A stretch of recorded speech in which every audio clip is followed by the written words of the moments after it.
All right, everybody, I have a lot to cover, so I'm going to move on. Continue to use that chat feature.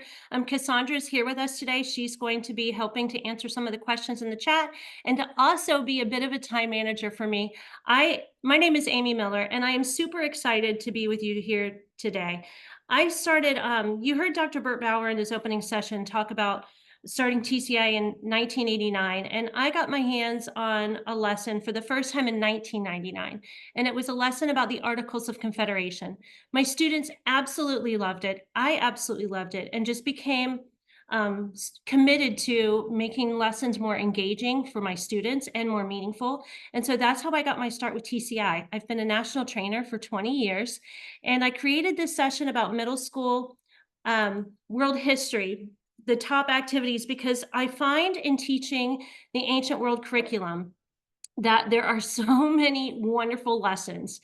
And how in the world can we possibly cover everything? Well, it's not exactly possible to teach every lesson in that curriculum and give it the in-depth um, that we want to. However, I have found some connections with the lessons and activities that can streamline some of the other lessons. And I'm really excited to share that with you here today.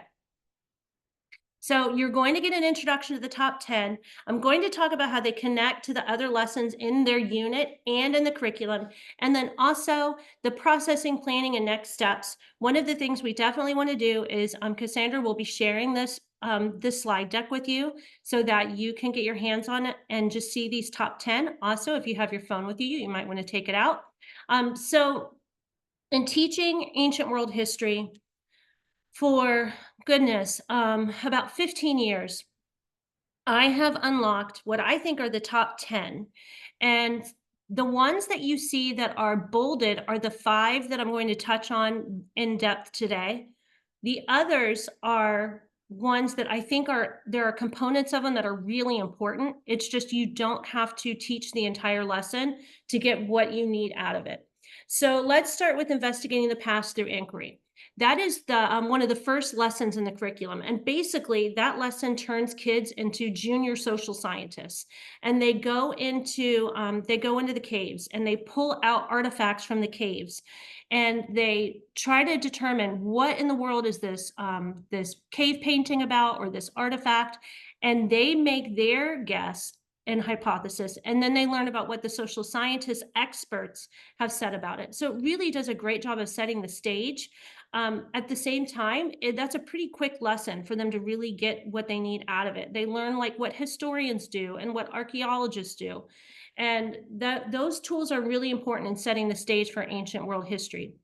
However, the one that you really want to hit early in the school year is the one on ancient Sumer. And that essential question is, why do historians classify ancient Sumer as a civilization? Well, here's the thing. The whole textbook is about ancient civilizations. So if you can narrow down Sumer and explain how these artifacts are examples of the characteristics of civilization, then you can use that and jump into China, jump into Greece, jump into Rome, jump into a civilization in ancient India. You can use this lesson and use it as the basis for any other civilization in ancient world. And then it also brings it back to modern day society, which I absolutely love. So let's jump in here. I'm going to show you what this looks like.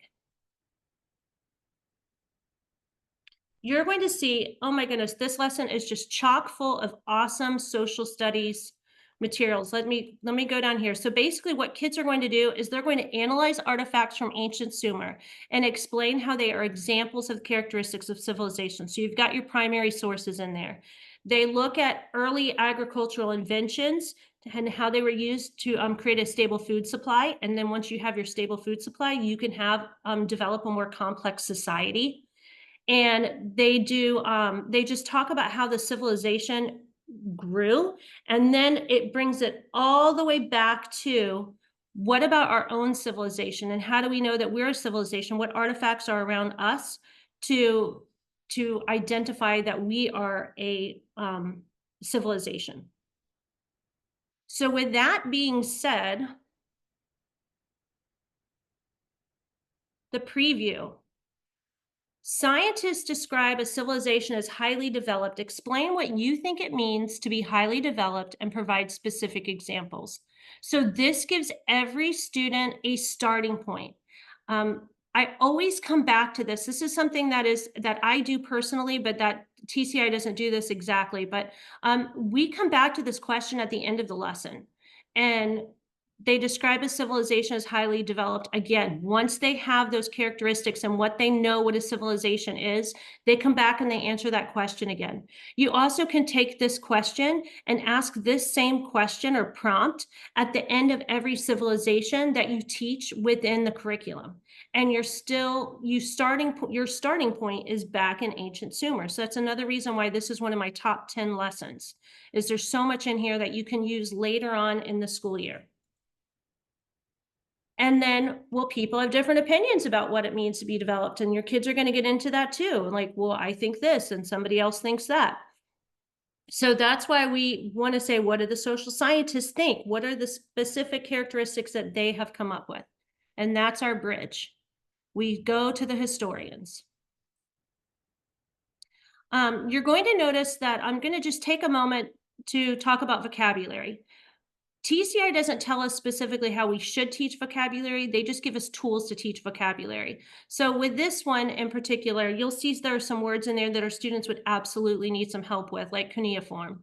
But just moving ahead, because our session is based on the top 10, I'm going to move past that. But I didn't want to ignore the fact that vocabulary is an important component of teaching social studies in our classroom. The activity that goes with this one. So first, what you do is you learn about the characteristics of a developed civilization, and then you learn about one in particular characteristic. You take a gallery walk of the artifacts and you pick the ones that you think relate to that artifact of civilization or aspect of civilization. And then at the end, we play this game called Last Pair Standing to demonstrate how a single artifact can provide evidence for more than one characteristic of a civilization. So this is a really cool thing too, the spoke wheel diagram. So the spoke wheel diagram just asks them to put the different characteristics of civilization in the spoke and then have a symbol or a word. We come back to that at the very end of the lesson in the processing activity. And they do it for, let me go back to the lesson here. And they do that at the end using our civilization. So let me get in here so I could show you what that looks like. Takes another click or two. With the processing activity. So we come back to this spoke wheel diagram. So this lesson's brilliant because it starts off with basics and then it just scaffolds into difficulty, adding more things, adding more layers, content, artifacts, student discussion and opinion on how many characteristics does one artifact exemplify. And then we bring it back to modern times. The other part that I love about this process activity is you can really make it your own. You can have the kids just draw an example of modern day, or you can bring in a bunch of magazines and put them in groups of 4 and have them in their group figure out which ones are aspects of different parts of civilization, and they can make a collage using the spoke wheel diagram. Also, the spoke wheel diagram can be used with every civilization. We actually use this spoke wheel diagram to determine if our school was civilized as part of our own little mini civilization. And the kids really got a kick out of that. So I love the graphic organizer of the spoke wheel diagram, and I love how this lesson just gains more layers as you go through it. And the kids at the end of this are really ready and able to look at these ancient civilizations with a more educated and knowledgeable lens. So that is why that lesson is my number one in my top 10. All right, now let's get back and see what we have next. Oh, yeah. Okay. So, this one was actually listed earlier today as one of the favorites in when Dr. Burt Bauer asked the favorite activities, the Nile River tour. And one of my great colleagues who's been with the company longer than I have, Deanna, actually did this. She was kind of she wanted to see what it was like in person. She did an actual riverboat tour in a felucca this summer. Okay, so ancient Egyptian pharaohs. The really cool part about this lesson is we're looking at leaders in the ancient world. And not only are we looking at what did they accomplish, but how did they do it? How did they accomplish what they did? It has a more complex, it's not just this person did this. Well, how did they accomplish that? And so what happens in this lesson, and I'm going to take you in here, is we're going to visit monuments along the Nile River to learn about 4 ancient Egyptian pharaohs and their important accomplishments, and then write a letter about what you've seen and learned on the tour. All right, so let's jump in here. I'll show some of the most important components from this lesson that I personally feel are really valuable in the classroom. Well, for one, you can set up your classroom like you're in a real felucca. You can decorate, you can put the chairs in. Kids love, it's not necessarily flexible seating, but a different seating option. So that's pretty cool. I love that the preview has one of our leaders bringing it, close to home with the kids. What do you see in this postcard's image? Why, whose honor do you think the monument was built? And why do you think it was built to honor this man? We're already setting the stage. The kids are going to be looking at monuments and that they honor a person or a thing, and maybe why. What did the person do to deserve this monument or honor? All right. So now we get into this lesson, and one of the really fun parts about this lesson too is not only is there some geography that adds a complex layer. We talk about King Tut, and the interesting thing is, King Tut, he's like so famous, but it's not because of his accomplishments. So you can use that as a non-example, but how he's so famous and how they found all these amazing artifacts. We're going to skip over the vocabulary and get right into this activity. You'll see that they have your classroom set up so the kids can sit in what is like a felucca. And then over here to the right and to the left are different stations where they're going to exit the felucca and learn more about why they're there. Another favorite in this lesson, they get to hear from somebody else. So I'm going to play this little clip, and we have a tour guide on this tour. Ahlan wa sahlan. Hello. Today, we will be touring the monuments of ancient Egypt. We will focus on 3 important periods of ancient Egyptian history. Okay, so kids love to hear from other people other than just their classroom teacher every day. They love to talk to each other, and this lesson has plenty of that. And they love that the tour guide is helping them along the way. So the tour guide tells them about these different monuments, and then the kids have something that they have to do. So like they'll learn about the Great Pyramid, and then they get to talk to their partner. How do they think the Great Pyramid was built? And they go through these 3 different hypotheses, and then they get to share which one they think was the correct hypothesis. And then we come back to what historians believe is the how Khufu built the Great Pyramid at Giza. So that's just one example of the side trips. Another side, oh, and then there's writing involved. I apologize. I'm really excited about this lesson, so I was kind of fast forwarding myself. There is a writing component to this. They are going to be writing about where they've been and how the monument was built. It was built by the pharaoh, and then they tell how the monument was built, and we give them some structure around that. So even though they're going to be authentically their own, there's still some structure and things that you're looking for to assess them. Another stop is the White Chapel.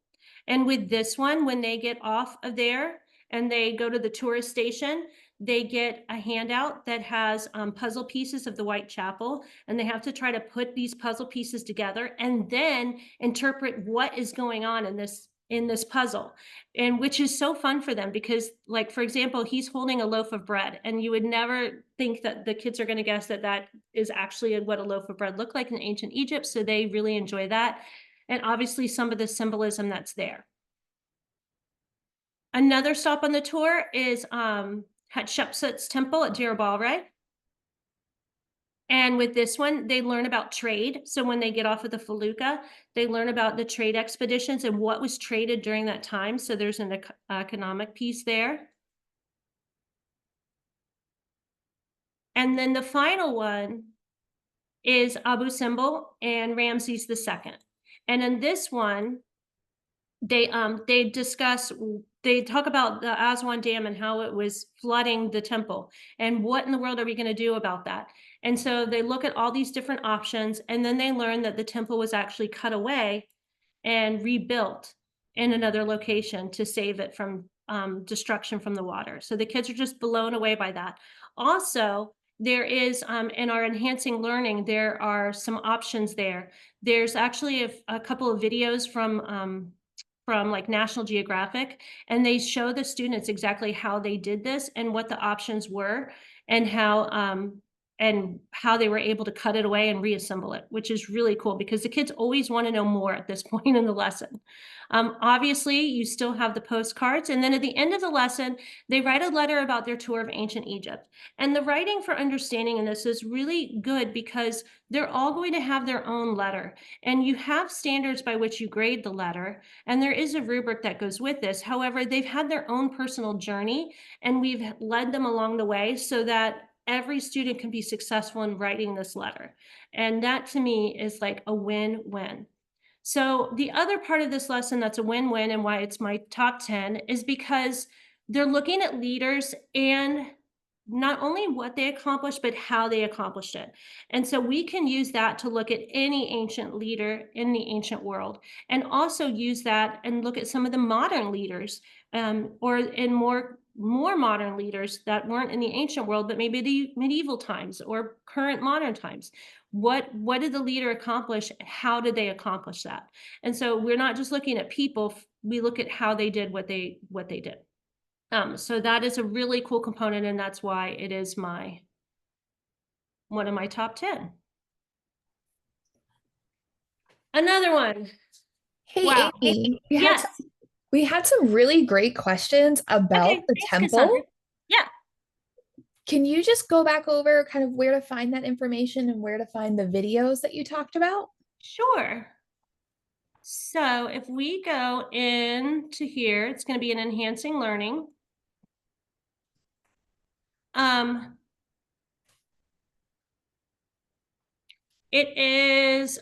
It was from there's one in here from PBS.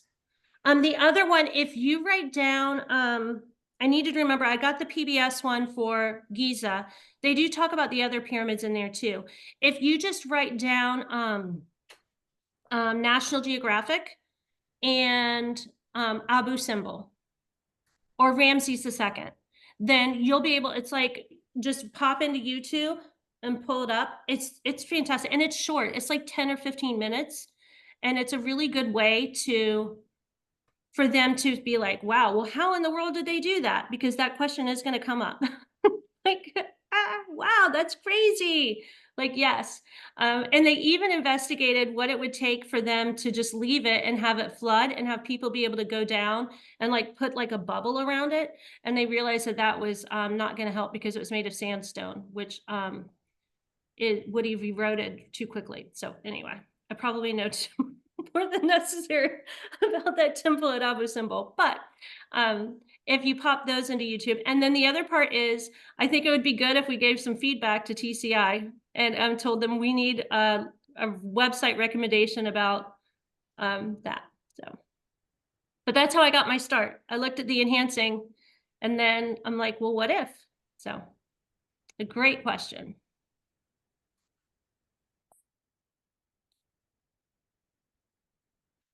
Okay. I'm actually going to take a step back and go to here we go.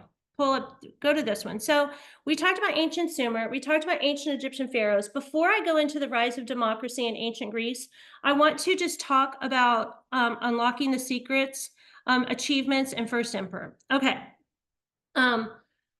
So unlocking the secrets of Mohenjo-daro, that one is similar to ancient Sumer. So you are looking at artifacts and you're trying to figure out this hidden civilization and what are we learning about it. So that ties into that. It's fantastic. Like you could do that and still have, like in terms of India, have like learn a lot about that region. I just didn't highlight it because I personally would go to ancient Sumer and then just apply that to Mohenjo-daro and then say, okay, here we go. Same things with the achievements of the Gupta Empire. You're looking at the achievements of the Gupta Empire. I'm choosing to fortify the golden age of Athens, but you could use the same thing because they're achievements. Same thing with the Han dynasty and the achievements. You can have a format by which you learn about the achievements of the different civilizations. The curriculum's pretty intuitive in that sense that it sets that up for you to be successful. The first emperor of China. I want to point out that that's one of the reasons why the ancient Egyptian pharaohs lesson is so cool, because you can use that when you look at the first emperor of China, when you look at Qin, what did he accomplish and how did he do it? The kids are going to learn that what he accomplished some great things, but how he did it wasn't so PC or people friendly. He was quite cruel. So you can also use that, and as an extension from the ancient Egyptian pharaohs, let's look at another leader. Not just these pharaohs, let's just jump in, let's see a leader from China. What did he do and how did he do it? And then that lesson focuses on whether or not he is effective or ineffective. But you could also use the lens of what did he do, how did he do it, and then, what do we agree with or disagree with? So, but at any rate, I'm going to move on to another bolded lesson, the rise of democracy in ancient Greece. And this has the hands-on activity for this is outstanding for a variety of reasons. One of them is because it uses music, and kids love music. It's like pop culture. Anytime you can put pop culture in anything you do in your lesson and have it be a success, it's fantastic. In this lesson, the kids are going to examine forms of government in ancient Greece, where they're going to identify advantages and disadvantages of a monarchy, an oligarchy, a tyranny, and a democracy. And the really cool part about it is there are advantages for all four, and there are disadvantages for all four. And it's important for our students in the social studies world to understand what the advantages and disadvantages are. And so you can decide what you feel is the best fit for you and your life. So the preview for this is outstanding, because it puts kids on a sports team and they're like, okay, we have a final play. What's the best way to choose the final play? And then each one of these connects with one of the forms of government. So the coach or assistant coach, that's a monarchy. The three most talented players, that's an oligarchy. The most popular player would be the tyrant or the tyranny. And all members choose the final play, that's your democracy. But this is kind of fun. I have the kids write their choice. Then we play four corners and they talk to each other about why they chose what they chose. And then I make that use the bridge. Hey, the four options were how they relate to four forms of government used in ancient Greece. And then let's listen to some music. We're going to talk about how they were, sorry, let me get through that vocabulary again. We're going to talk about how the Greek city-states were isolated, get a little history in there.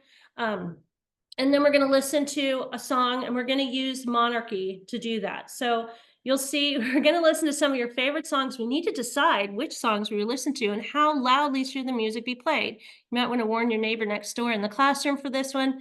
But I do set limits on this so that I can be teacher friendly too to my colleagues. And so we're going to experience 4 ways, and we're going to start. Let me come down here. I love these teacher tips that TCI includes. They're really helpful. So claim and evidence, love it. Okay, so a monarchy, we're going to have one person choose. And I have popsicle sticks in my classroom, so I just grab a popsicle stick, give them a crown. They act as the king. Then we have a prince. All the kids, it even shows the kids how they should be sitting in the classroom while the king and then the prince choose. The king can ignore everybody in the class and choose what he wants. The kids get really rowdy. They don't necessarily like the king's choice, but then he dies and the prince gets the power. And then how do we feel? So one of the things that I love about this, it's an experiential exercise. So the kids take on the role of these different characters or these different people in history. And then we definitely need to debrief it. Like, how do you feel? We have to, if we have their emotions up here, we have to bring them back down to our regular levels. And so they are going to, some of them are going to like the music and some of them are not going to like the music. And so they get to talk about that. but it was very efficient because it was just one person making the decision.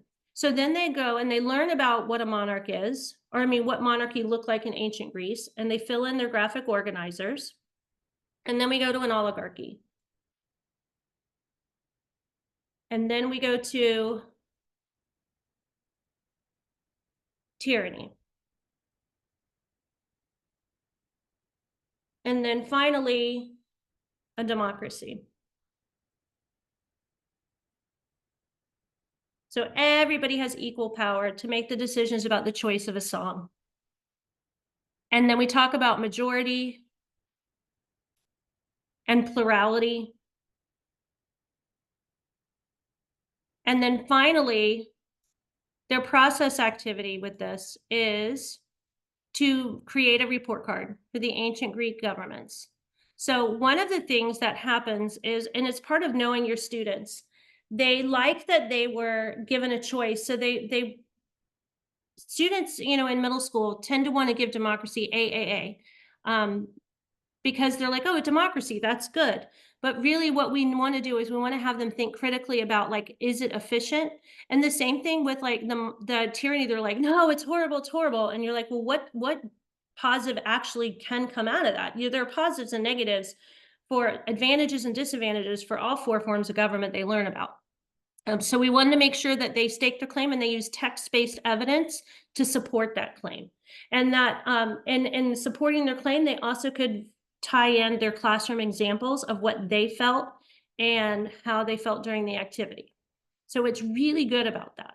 So that's one reason why it is one of my top 5. All right, how are we doing on questions, Cassandra? Are we? Maggie has a really great question, Amy, that I definitely think you can speak to. So Yeah. between class activity 2.0 and 1.0, what's kind of the best way to approach that as far as timing? 2.0. Yeah, you just want you just need one of them and you want to go with 2.0. And the reason why you want 2.0 is because it just has the most updated changes. And so it's they've every time TCA creates a new version of something, they do it um to make it more efficient, to make it a little, they add like some touches that sometimes make it even stronger or better. And so anytime you're given a choice between a 1.0 or a 2.0, you want 2.0. So, and that's for California. Most teachers have just one option. So, but if you have 2 options, you want to go with 2.0, and you don't need to do both. They're going to be so similar that you just choose one. But good question.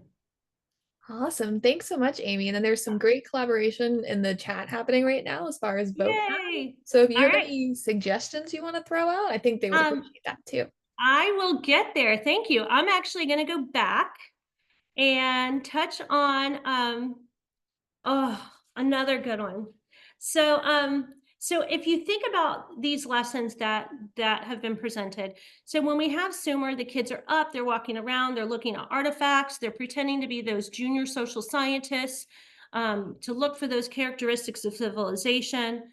And the tour of the Nile River, they're a little more passive in the sense that they're listening to a tour guide and they're riding along in a felucca, and then they get out and they do some investigations at their stations to see how those monuments were built or what was accomplished.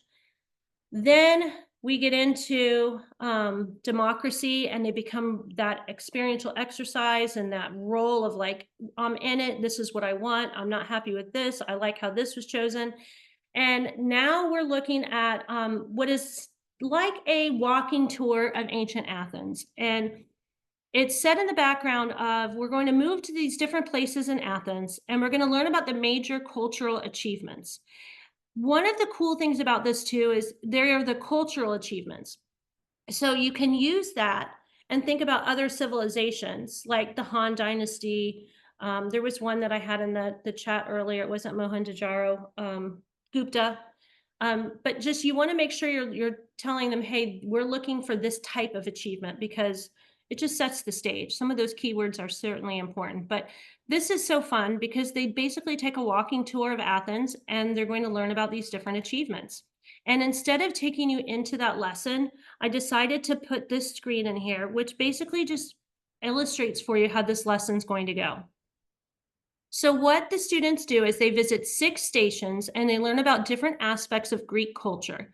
So we have station A, which is, I would need to look at that one. B is architecture. Oh, station A is theater, I believe. I could be wrong. And station B is architecture, statues. They're just literature and theater is one. But they're all like different achievements that made Athens the pinnacle of the ancient world at that time. So the students go to the different, oh, athletics, they learn about the Olympics. And when they get to the Olympics, to that station, they actually pretend to be like they're at the Olympics. So they try to throw a straw like a javelin and see how far it can go. They have to hold up a textbook as long as they can. They have to jump to see how far they can jump. But so they're learning when they get to the statues, they try to create their own statues using puzzle pieces. They draw architecture and the Greek columns and like the Parthenon. So it's really a cool lesson and the kids absolutely love it.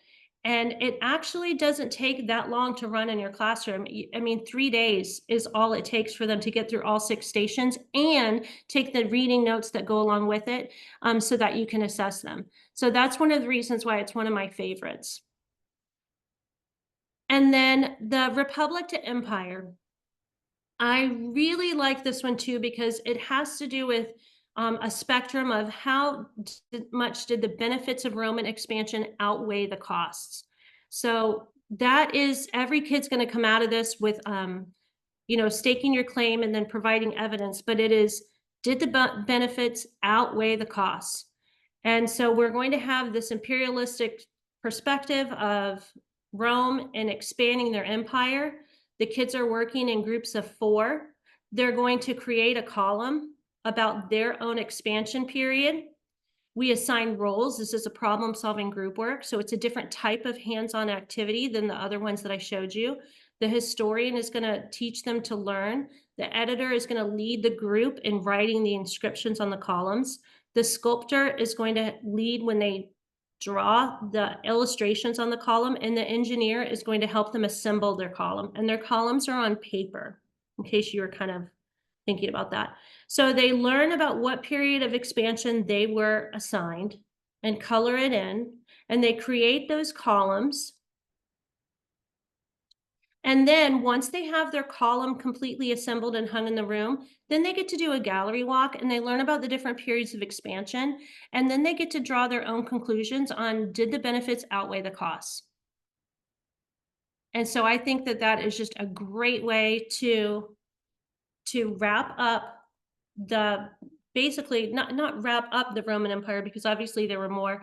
From Rome to Home is a great lesson because they learn about the stuff that happened in ancient Rome and what that looks like in our modern world. But this period of expansion and who benefited and who cost is just, it's like quintessential in the world of social studies because once more people get power, then some people are losing it. It's just not an infinite amount. There are costs to expansion. And so this lesson is really important, especially when you think about they're moving ahead into US history, what they learn about expansion and world history, not just the ancient world, but modern world, European history. So it's a really good lesson for them to have that full perspective on expansion and who benefits and who pays the cost. All right, I'm going to jump into the chat. And yeah, so we answered one. Oh, good. I'm glad. Oh, yeah, Kids Bop. Yeah, I know. And I'm one of those people, like, I'm really cognizant of what kind of music is played in my classroom, and Kids Bop always has, like, the friendly versions. And anytime any kid's like, "Ew," I'm like, I wanna keep my job.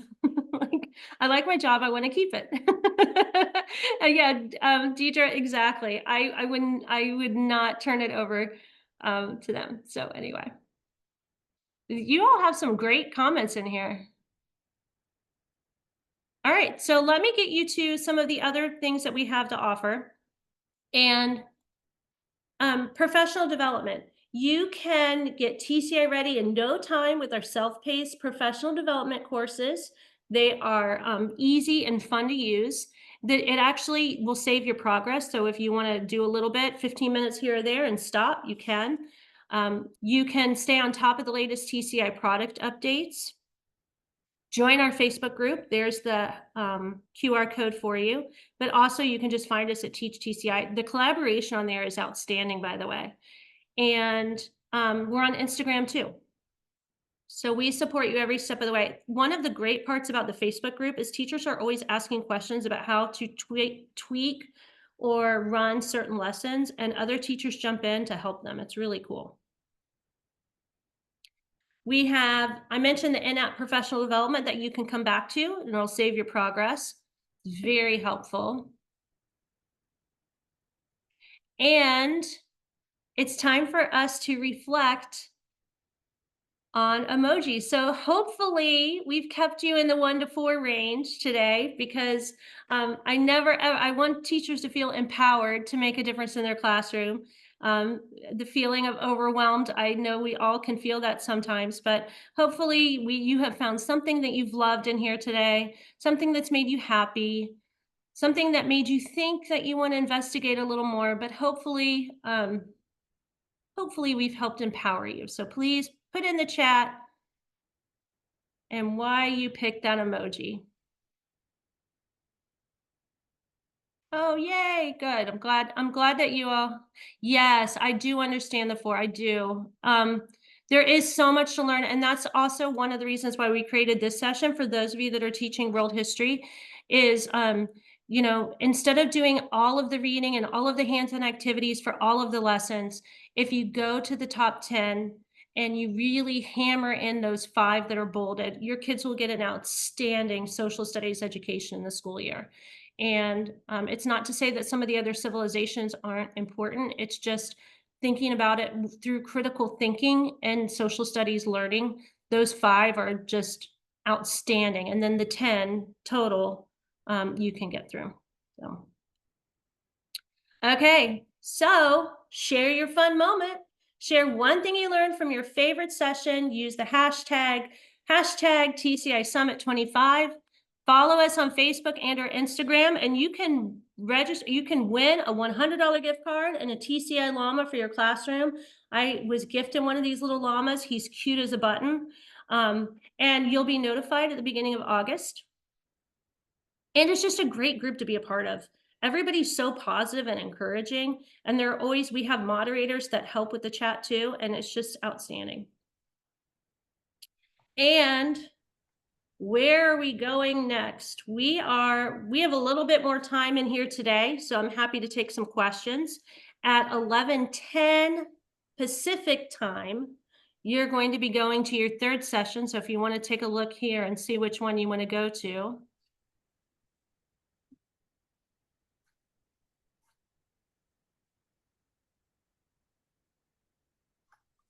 Also, I believe we're sharing these on YouTube. So you should get an email, not today, but soon. And some of the ones that you're not able to go to, like for me personally, I would love to go to strategies to motivate content reading. But I have to be using inquiry projects, so I'll be checking out some of these as well.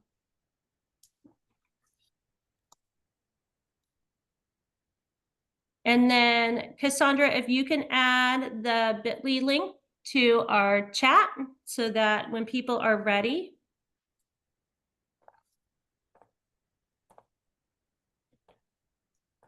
Oh, the TCI hashtag. Awesome. I'll put it in here for you guys. Oh, yay, look, thank you. Hold on. Let me get back to that. Let me get back to the TCI hashtag. The hashtag TCI Summit 25. Hashtag TCI Summit 25.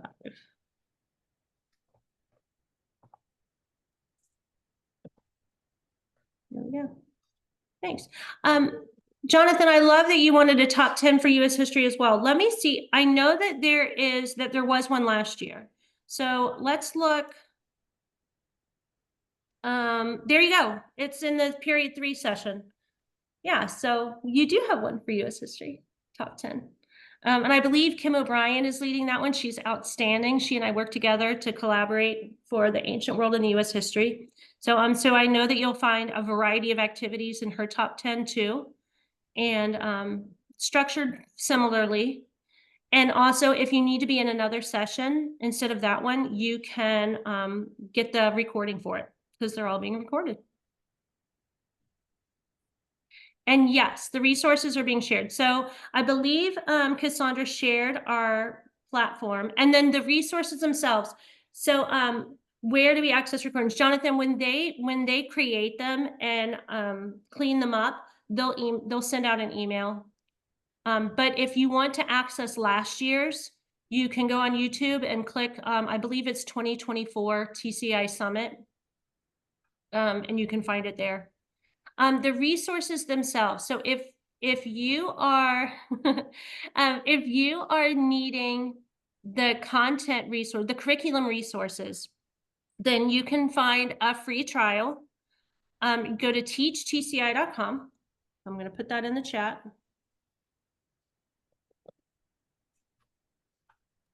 And you can request a free trial for any of our programs. But if you're looking for resources in terms of what we provided on this during the session, then we have the slide deck shared in the, so yeah. Yes. Amy, that was the big question. Are we ready to share your slide deck? Yes, we are. Awesome. And I'm happy to share it. So. All right. Here is the slide deck link. Thank you, Cassandra.